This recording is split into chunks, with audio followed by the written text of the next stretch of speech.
So, Trent, what have you been consuming most recently? Sure.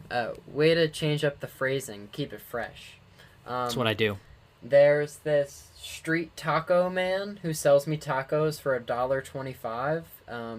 And I don't understand his schedule, but every day after work I go and check if he's there, and he hasn't been there in a while. But today, on a Tuesday, for no good reason, there he was. So he wrote me a check for 3 tacos, and I cashed it. That was that. And you? I had pumpkin spice pecan muffins that my brother made. Oh, several? Not muffins. Were they mini muffins? I've had 2. No, they're full-sized muffins. They're just good. Is Viraj, has he been a chef this whole time? No one's brought this up? He is a little Marathe chef, yes. Does he have culinary aspirations? Parth, do you cook at all? I seldom cook myself because I'm surrounded by Seldom. others that do. But, So everyone else in your house is cooking, and then they're just feeding you, and you're not scratching their back? I give them my lovely personality, Trent. I offer them so much. I offer them my love, my affection, just all the things that I believe I'm best at. That was my next question, is what are you offering that's, like, holding up your end of the deal? My And movies, you're saying Trent. It's, your It's my presence? movies. It's my movies. It's your Blu-ray collection? It's there you go. Yeah, Parth, you have the second best Blu-ray collection I know. And we're not going to mention who has the first, right? Alex Lane. No, why? He's What the fuck? he's the Blu-ray king. What can I I say? hate you. Game respects game. All right, Trent. So, what do you say we cut to the intro, huh?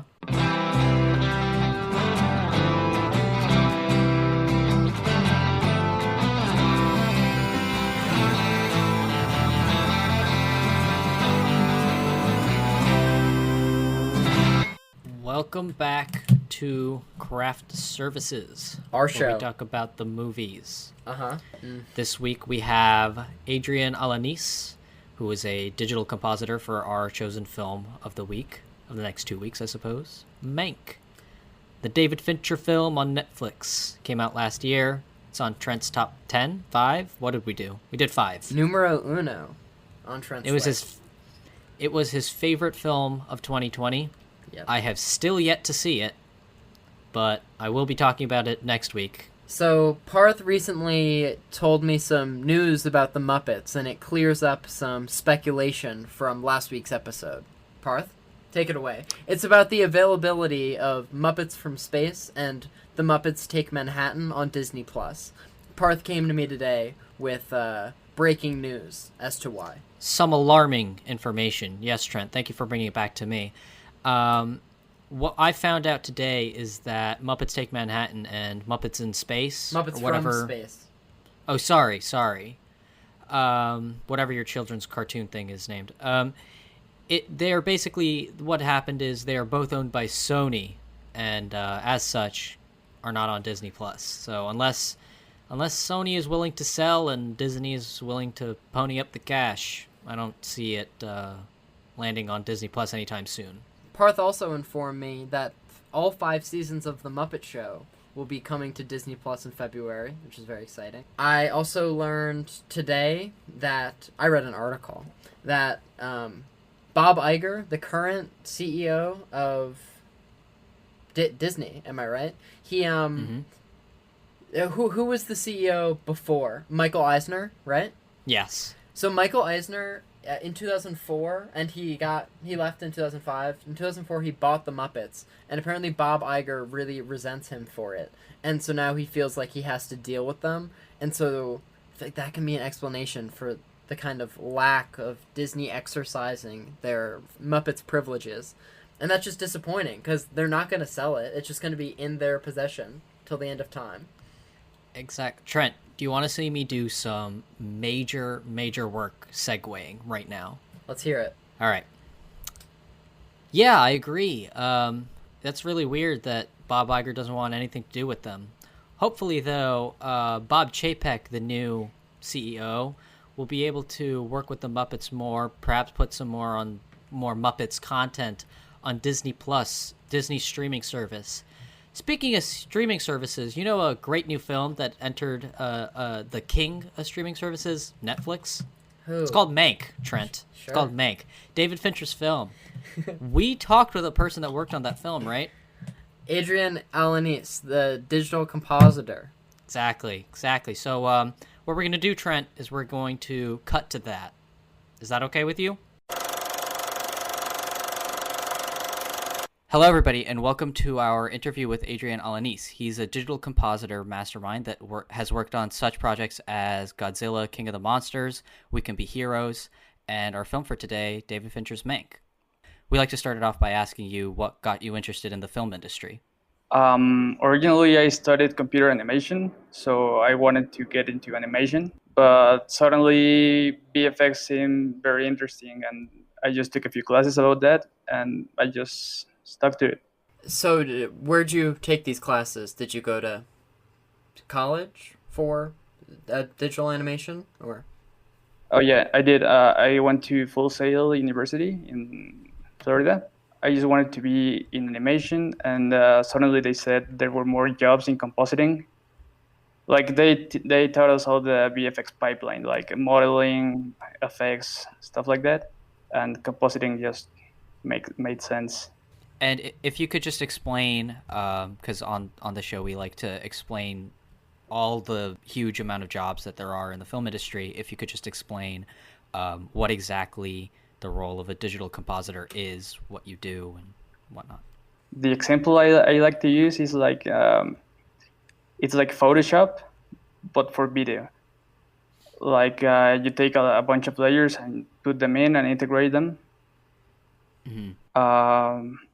Yeah, but because there's this notion that VFX is only for, like those Marvel kind of effects, like explosions and aliens and Mm-hmm. stuff. But there's also stuff like this, like in this movie. There's a lot of invisible VFX that just like I said, like Photoshop. Like if there was a lamp that wasn't supposed to be there, you just erased it. But for the whole video. Mm-hmm. Yeah, we were gonna ask. Mank is our film for the week, and how'd you get involved with it? I work in a studio. Yeah, like for films, there's a bunch of studios that get involved in every movie. Mm-hmm. For this one, I worked in the smaller one, but it's a studio that we have worked with David Fincher for other projects. Like I had the opportunity to work in Mindhunter. Sorry, as a digital compositor, are you like always working for like one studio at a time, or do people like work as independents too, and like just as like subcontractors? Before the pandemic, it wasn't that common for people to be working on their own, like in freelancing for studios and stuff. Lately, it has stuff like that has happened, but I think it's still very difficult for someone to work as an individual for a movie. You have to go and work for a studio. So did you get involved with your current studio like right after you graduated from school, or like what was your path to getting where you are now? Right after I graduated, I went and worked for a small studio in Mexico. We only made Mexican movies and small projects like that. And then I moved to this one. I haven't been working very long. It's just like 4 or 5 years. But then I moved to this one that we have much bigger projects like We Can Be Heroes and Godzilla, the King of Monsters. But there's this path. It doesn't make much sense, but I started in this studio as a rotoscoper. If you don't know what a rotoscoper is, it's just like tracing. It's boring and tedious stuff, but you get into that entry-level job and then you move up to become a compositor. So that's the path I took in this particular studio. So is rotoscoper like the natural step beneath what you do? Is that like the typical progression? It is. I think it's just like to get like this step you have to do your time. It's like grunt work. Yeah. But it doesn't make much sense because it's not like practicing for compositing. but it is something you have to do because I think no one wants to do it, so it's the only people that. Are you good at hand drawing? Is that like a necessary skill for the rotoscoping part of the job? I do hand drawing, but I don't think it's that necessary because the software just interpolates the curves and stuff. So you just have to. I think you kind of practice your eye, for checking details and stuff. So just to get back to our main topic again, if you could say, what specific compositing did you end up doing for Mank? Yeah, I had a couple of different shots. I didn't have that many, but I had in David Fincher's work. I have noticed there's a lot of split screens. That's mostly what he did, like taking a footage from a shot they liked and comparing it over another acting that they liked. I also had set extensions. I had a particular one that I really liked. That's when Mank exits the car from the, what's her name? Amanda Seyfried's character, and he just like drunkenly works towards the set. The set that the background set wasn't there. It was a matte painting, and I integrated it. And there's also the scene in the dinner party that has a fire in the background. That was also CG fire. How is it decided, like, what's given to you? Or, like, what's assigned to you? It's mostly decided by the level of the artist. Like, for this project, I was a junior compositor, so I got the easier stuff. And then once you have more experience and stuff, you get the important shots. So for a film like this, how many digital compositors would you say are working simultaneously? And is it just divided by whoever's in charge? They just sort of say, you take these X amount of shots? Yeah, there's a hierarchy.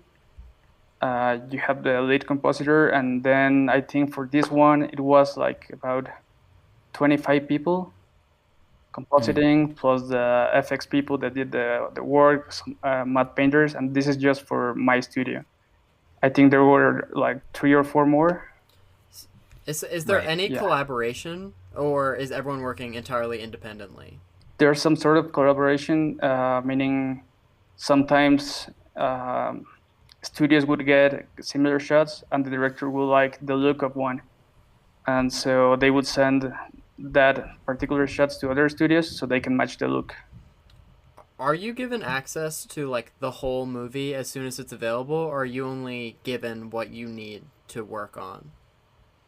You can look through most of the shots, and that's basically like it depends on the movie, but sometimes you can see the whole thing, or it spoils the ending for you. Yeah, that happens too. We were wondering, because now CGI has sort of it's in every movie. It's not just a Jurassic Park big tentpole type thing. We were wondering how many CG shots, in your experience, are there generally in a feature-length film? Yeah, I don't have numbers, but there's a lot of them. Like for example, this one that used invisible VFX, I think there were like 500. Yeah, I know nowadays thousands of VFX shots in like rom-coms is like somewhat expected, even though like Jurassic Park famously had like less than 100 VFX shots, even though it like I think it was like 12. Though it created what everyone's using now. We were wondering, what's the most challenging project that you've worked on? There's one that I cannot talk about because it hasn't been announced, I think. Okay. But for another one, we work on Mr. Robot Season 4. Oh, yeah. Yeah, there was a lot of like cleanup work, cleaning up cables, putting blood on the floors and the walls, and there's a lot of work in it. Like I think the most difficult shots that I have had are not the ones that the CGI is on your face. It's the invisible ones. Right. Yeah. So we saw on your IMDb that you were uncredited on Zombieland Double Tap, and we were wondering why, and if there's a certain rule for like how involved you have to be credited. For this particular one, I don't know if I can talk about it, but I think it doesn't matter. Like sometimes studios would work for another studio, like as a vendor, but essentially the studio didn't work in that movie officially. Oh, okay. So it's like you So are. it's kind of an under the table deal. I think so. It's like it's like freelancing, but for a whole studio. It's weird, Cool. but I wanted to put it in because I really like the work I did. Yeah.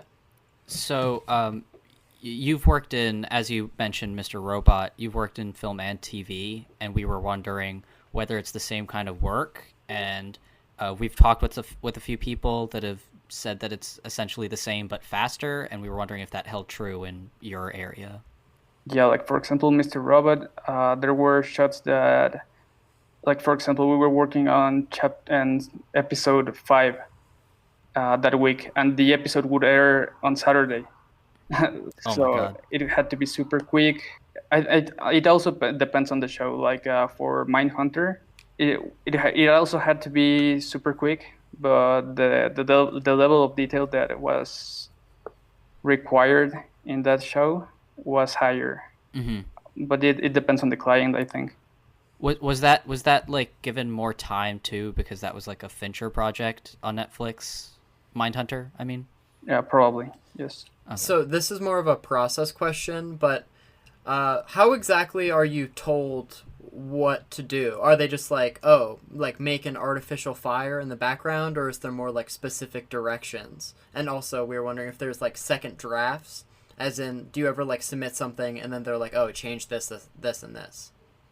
Yeah, that happens a lot. It's I think the director checks all the shots, all the VFX shots that are in the movie, and then the studio makes a bid.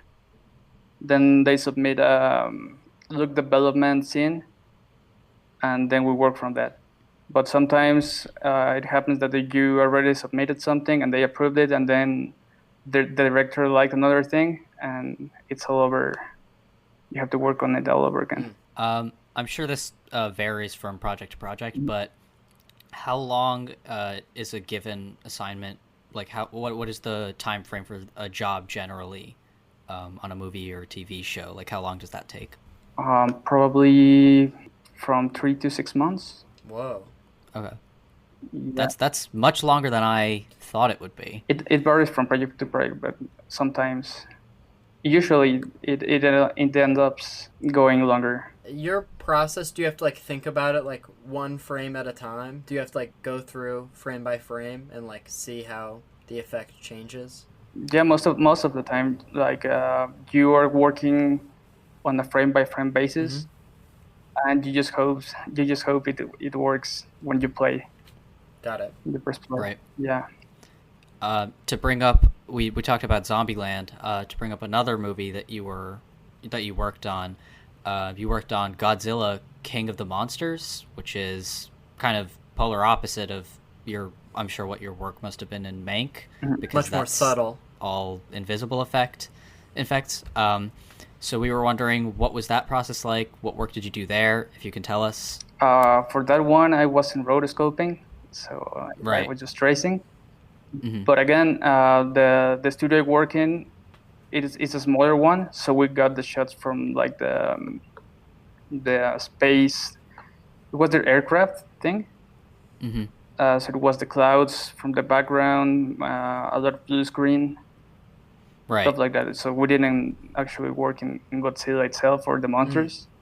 Right. Yeah. But yeah, it's a similar process. When you talk about rotoscoping, are you talking about just like in all the individual elements, you have to just literally trace them out so that you can like play around with them in post? Yes, for bigger studios, like sometimes you work in a smaller studio and you have to go do the rotoscoping, the tracking, and the compositing. Right. And for bigger studios or bigger projects, there's people that do the rotoscoping and then pass it on as an element to the compositor, or people to do the match moving, the tracking, and pass it on. Yeah. We were wondering, when you're contracted for a television show, is it always for the whole season, or is doing a single episodes a thing? I think the way it works is that the studio would submit a budget and a bid, and then the VFX supervisor for the whole project would assign which shots go to which studio, and depending on the difficulty and the work it takes, like sometimes cleanups would go to one studio, and the actual compositing, the important stuff, would go to a different one that has all the look development figured out. So to bring up another film that you worked on very, very recently is Robert Rodriguez's We Can Be Heroes. Yeah. And we were wondering if you could speak again on that, what your work consisted of there. I think that's the project where I have gotten the most compositing work.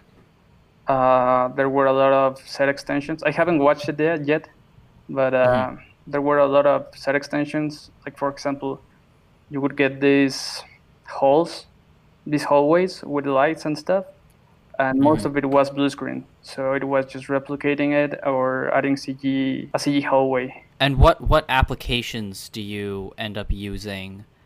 Is it multiple? Is there like the industry standards? And if you could speak on that. Yes, for compositing, the industry standard right now, it's called Nuke. Some people use After Effects, but I have only seen that in commercial work. For film and TV, Nuke is the industry standard. Also, you did rotoscoping for House of Cards. What did the rotoscoping consist of? Since that's kind of like a very conversational show, we're curious. We mainly use rotoscoping to separate people from the foreground. Like, for example, if you have to clean up crew reflections on glass doors or cars or something, you would have to rotoscope each element so that they could be cleaned up individually. All right, great. So obviously the past almost a year have been kind of a crazy time for the film industry, and I'm sure that's no different for the VFX industry. And we were wondering what's changed. What do you think is going to happen?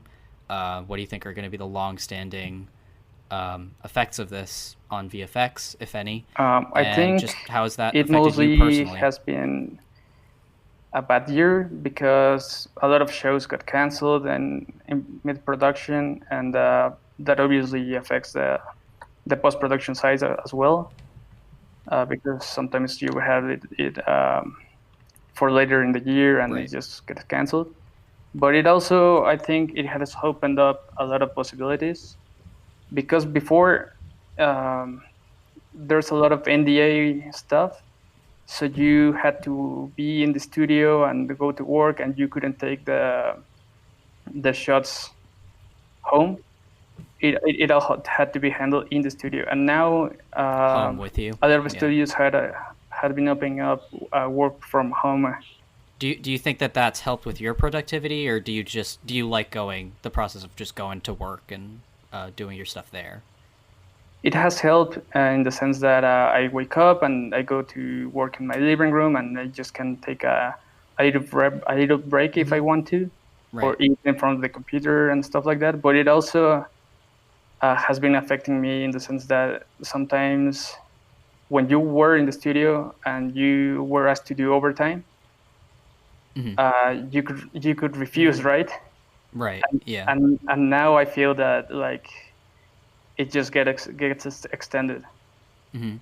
Like for the past couple of months, I had been working from 10 a.m. to 12 p.m. Right. As a standard. Jeez.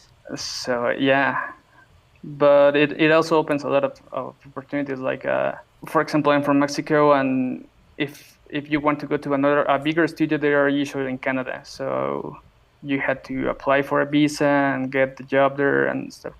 Right. And now you can work remotely for most studios.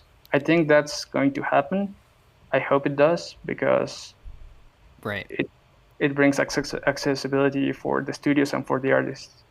I know that I said this was the last question, but I just thought of this and I just wanted to bring it up. So you said you're from Mexico. So how'd you make that jump? We kind of asked this in the beginning of what made you want to go into the film industry, but like coming from Mexico, like how did you end up moving to the U.S. film industry? I guess I kind of chose my university because it was in the States, so I figured there would be more job opportunities if I went there, and just the the stuff from the visa, but it appears that the movie industry, at least for VFX, it's a more international scene. So if you want to work for another studio and you have the ability to do so, like skill wise, it's not that hard to get there.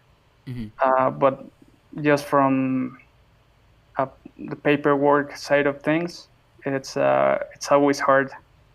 I think it's harder for me, being from Mexico, that I usually just kind of apply to like Canadian studios or US studio because of the international trade agreement.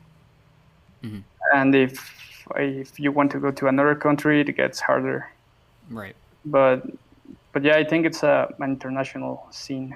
Well, I think that's great. Trent, do you have anything else you want to No, ask, thank you so much for coming on. This is Adrian Alanis. He's our digital compositor. He worked on David Fincher's Mank. Thank you so much for being here. Thank you for having me. Beautiful. See you. Thanks. Bye. Wasn't that interview great? Did you like it? It was delightful. Are we going to do any more interviews on this show, or is that segment retired?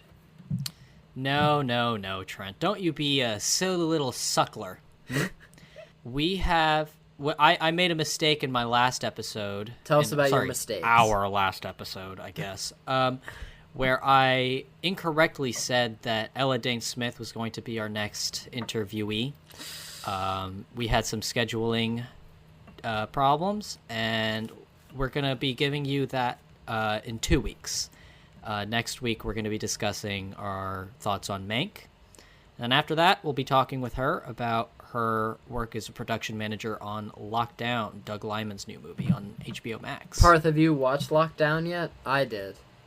Nope. Oh.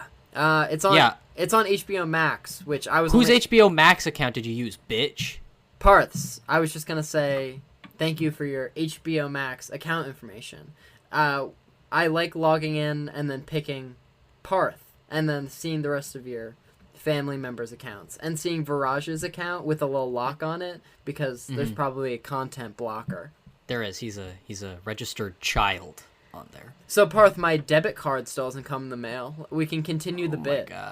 Oh my god. We should start a tally chart, but I think we're nearing 2 weeks now, and it hasn't even arrived at my parents' house, and then my parents need to send it to me, and so we're not expecting a debit card for like T-minus March. Who knows? But, Jesus Christ. Yeah.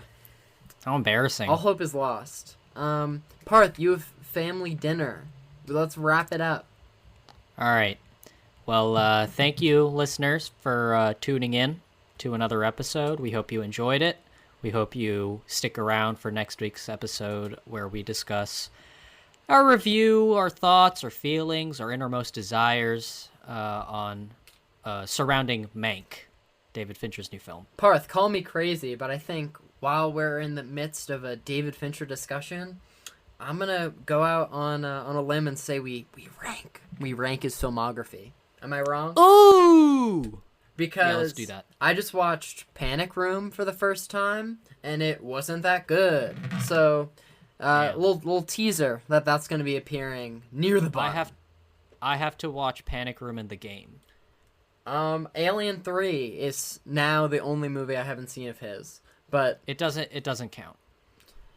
I know it's complicated, but we'll get to it. Okay, goodbye, viewers or listeners, whoever you are. Bye, guys. Bye. See you later. Hopefully. Parth, it's an audio-based medium. There will be no seeing. You won't ever see them. You don't see them. They don't see you. No one's seeing anyone. You're gonna be seeing my fist pretty soon. Parth, I'm gonna punch you in the goddamn face if you keep talking like this. It's that simple.